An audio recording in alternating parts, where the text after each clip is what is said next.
तो जैसे पिछले शोभा यात्रा निकालने में भी परमिशन लास्ट मोमेंट में कैंसिल कर दिया गया था कि भाई इस वर्ष यानी 2024 की जो शोभा यात्रा है रामनवमी की आप नहीं निकाल सकते। लास्ट मोमेंट में परमिशन कैंसिल किया गया था।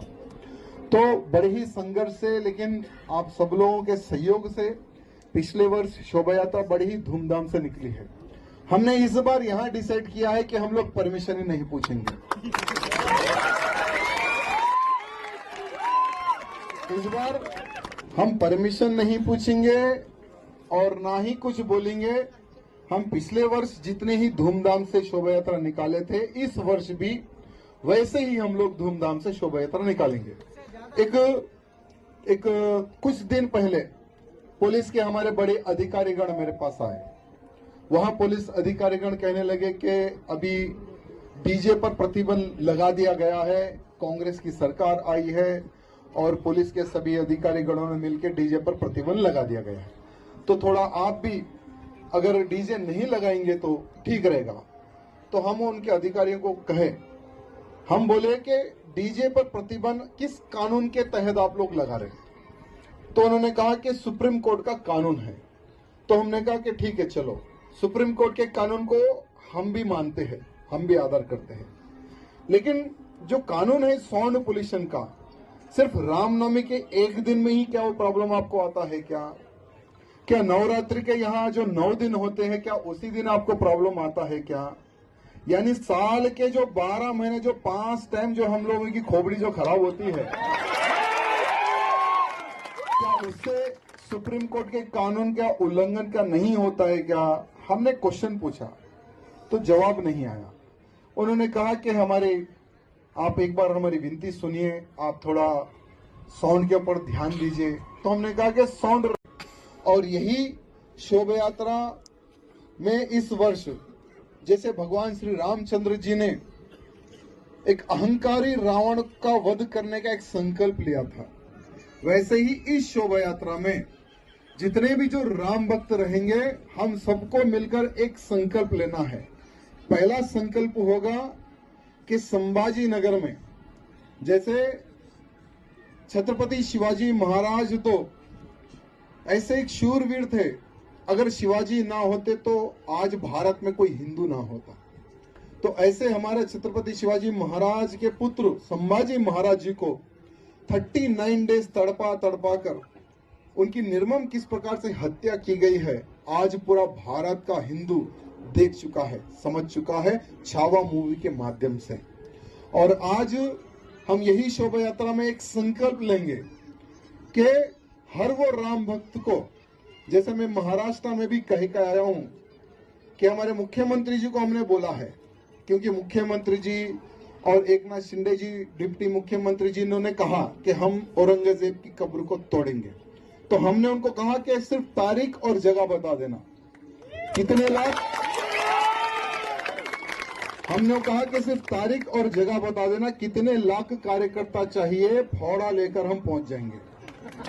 जैसा हमने कहा, तो एक पार्टी का एक एमएलसी, एक कोई की नालायक एक एमएलसी है, उसने कहा कि हमारे महाराष्ट्र के नौजवानों को भड़काने का प्रयत्न ना कर राजा सिंह, अगर खबर उखाड़नी है तो तेरे बेटे को लेकर आ जा फौड़ा लेकर। तो नालायक को पता नहीं है कि अब हमारा बेटा छोटा नहीं, बहुत बड़ा हो गया। वो औरंगजेब की भी खबर भी खोदेगा, अगर समय पड़े तो तुम्हारी भी खबर खोद देगा। तो अभी एक माहौल बन चुका है। तो हम इस वर्ष श्री रामनवमी के शुभ अवसर पर एक संकल्प लेंगे कि औरंगजेब की खबर को उखाड़ने का एक संकल्प लेंगे। दूसरा संकल्प रहेगा कि अभी भारत एक गृह युद्ध की ओर बढ़ रहा है, क्योंकि भारत का आप सब लोग वातावरण देख रहे कि अब भारत हमारा हिंदू राष्ट्र की ओर बढ़ रहा है। जब भारत हमारा हिंदू राष्ट्र की ओर बढ़ेगा ना, तो हिंदू राष्ट्र नहीं बनना है। ऐसे बहुत सारे जो औरंगजेब की जो नाजायज औलादे हमारे भारत में जो छुपी हुई है ना, तो శ్రీ రామనవమి శోభయాత్రలో పాల్గొనికి వస్తున్నారు। కానీ ఈ శోభయాత్ర అంటే ప్రతి సంవత్సరం చాలా శాంతిపూర్వకంగా మన శోభయాత్ర మనం తీస్తున్నాం। ఎక్కడ కూడా చిన్న కొట్లాట కాకుండా మనం శోభయాత్రని తీస్తున్నాం। కానీ పోయే సంవత్సరం కూడా లాస్ట్ మూమెంట్ లో పోలీస్ అధికారులు మా పర్మిషన్ క్యాన్సిల్ చేసినారు। అనవసరం అసలు ఎవరు మాట విని పోలీసు వాళ్ళు మా పర్మిషన్ క్యాన్సిల్ చేసినారు అర్థమైతే లేదు. కానీ ఎంఐఎం ఆఫీస్ నుంచి వాళ్ళకి ఆర్డర్ వచ్చిందేమో, అందుకోసం శ్రీరామనవమి శోభయాత్రని పోయే సంవత్సరం వాళ్ళు క్యాన్సిల్ చేసినారు రైటింగ్ గా. కానీ ఈ సంవత్సరం మా పెద్దోళ్ళు అన్నారు, మనకు ఎందుకు అవసరం పర్మిషన్, ఎందుకు మనకు, ఇది మన దేశం, ఇది మన హిందూ దేశం. మన హిందూ దేశంలో మన ఫెస్టివల్ మనకు జరుపుకునేకి శోభయాత్ర తీయనికి ఎవరు పర్మిషన్ మనకు అవసరం లేదు. వితౌట్ పర్మిషన్ ఈ సంవత్సరం మనం శోభయాత్ర తీస్తాం. మా అధికారులు చెప్తున్నారు, అందుకోసం ఒక్క పర్మిషన్ కాపీ కూడా మనం పెట్టలేం. ఈ సంవత్సరం వితౌట్ పర్మిషనే మనం శోభయాత్ర తీస్తున్నాం. అదేవిధంగా ఈ శోభయాత్రలో మనం ఒక సంకల్పం తీసుకుందాం. ఇప్పుడు మహారాష్ట్రలో ఔరంగజేబు సమాధి ఉన్నది. ఆ సమాధిని కూల్చనికి మహారాష్ట్ర హిందువులు రెడీ ఉన్నారు. ఒకవేళ అవసరం పడితే మన తెలంగాణ నుంచి కూడా లాక్స్ ఆఫ్ రామ భక్తులు మనం మహారాష్ట్ర వెళ్దాం, సంభాజీ నగర్ వెళ్దాం, అదే ఔరంగజేబు సమాధిని కూల్చేద్దాం. ఎందుకంటే ఆ ఔరంగజేబు సమాధి మన భారతదేశంలో ఎక్కడ కూడా ఉండకూడదు. ఆ సమాధిని తీసి ఏదైనా సముద్రంలో మనం పాడేద్దాం. ఆ ఒక్క సంకల్పం మనం తీసుకోవాలి. అదేవిధంగా భారతదేశాన్ని హిందూ రాష్ట్రం మనం ఎట్టి పరిస్థితుల్లో చేస్తున్నాం. ఎందుకంటే నెక్స్ట్ ఈ ఎలక్షన్ అయిపోయింది కదా, మూడోసారి ప్రధానమంత్రి మోదీ గారు అయిపోయినారు కదా. ఇప్పుడు మోదీ గారికి మనం చెప్తాం, మోదీ గారు 4వ సారి మీరు ప్రధానమంత్రి అవుతున్నారు. కానీ మీ ఎలక్షన్ మేనిఫెస్టోలో ఒక అంశం పెట్టండి, కాశీ మథుర, దాని తర్వాత భారతదేశం హిందూ రాష్ట్రం చేస్తాం. అది కూడా మేనిఫెస్టోలో వేస్తే చాలా బాగుంటుందని మనమందరం సోషల్ మీడియా పరంగా మోదీ గారికి రిక్వెస్ట్ చేస్తున్నాం. ఎందుకంటే వచ్చే ఎలక్షన్ నేను ఛాలెంజ్ చేస్తున్నా, వచ్చే ఎలక్షన్ కాశీ మథుర హిందూ రాష్ట్రం దానిపైననే జరుగుతుంది. మీరు చూస్తారు, అందరు కూడా చూస్తారు. అదేవిధంగా ఇవాళ ఒక అయోధ్య అంటే అయోధ్యలో భవ్యమైన రాముడి గుడి కడితేనే ఈ ఔరంగజేబు కొడుకులు, ఆ బాబర్ కొడుకులు పరేషాన్ ఉన్నారు. ఇప్పుడు ప్రారంభమైంది రామ మందిరం తర్వాత కాశీ మథుర తర్వాత ప్రతి ఒక్క మా గుళ్ళు పలగొట్టి వీళ్ళు ఎక్కడెక్కడ కట్టినారు కదా ఆ బాబరీ మసీదు, ప్రతి ఒక్క బాబరీ మసీదు కూల్చి భవ్యమైన మన గుడి మనం కడుతున్నాం. ఆ సంకల్పం కూడా మనం తీసుకుందాం.